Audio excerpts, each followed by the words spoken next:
We have heard from Secretary of War Pete Hegseth, and he has honoured the 6 Americans who have tragically been killed. Fight to win, and we don't waste time or lives. As the president warned, an effort of this scope will include casualties. War is hell, and always will be. A grateful nation honors the 4 Americans we have lost thus far and those injured. The absolute best of America. May we prosecute the remainder of this operation in a manner that honors them.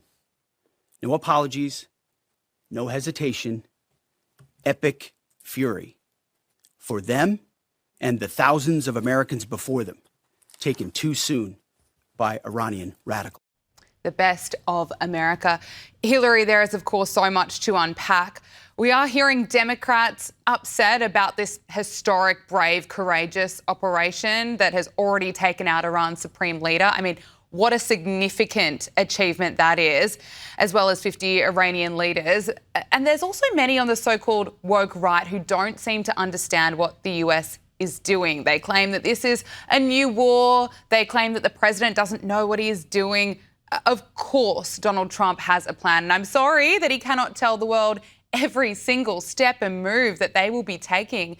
This is, of course, high risk. You know, no one is disputing that, but hopefully high reward. Hilary, can I please get your reaction to the events of the past few days and the wild response we're seeing from woke politicians, some in Hollywood, and, of course, the media?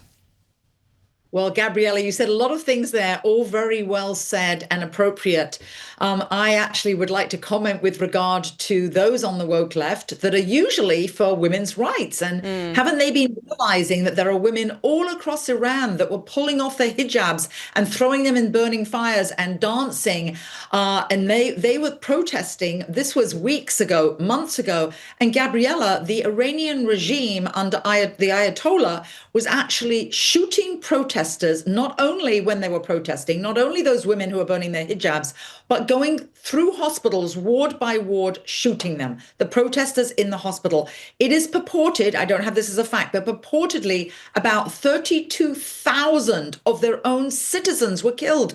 Where were the Democrats then? Yeah. Don't they believe in women's rights? I thought that they did. So I find it actually, more than anything, actually rather hypocritical. And then I've always been very proud to be British born. I'm now an American by choice, but proud of both of those countries.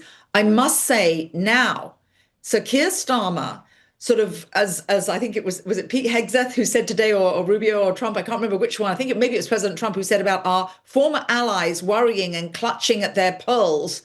Sir Keir Starmer sounded so strident and so determined to be so wishy-washy and so indecisive, feeble and feckless, basically pandering to the Muslim base in the UK because initially he would not even let the American services use British bases as a launching point for these attacks. Now, of course, typical of Sir Keir Starmer, it didn't take long to predict he'd do a U-turn. Now he is letting them use the bases. But Gabriella, he could not take a stand. He prevaricated. He tried to please both sides and basically condemned this. He said that there have been 20 terrorist attacks that were thwarted in the UK. And Gabriella, still, he could not back President Trump. Shame on him.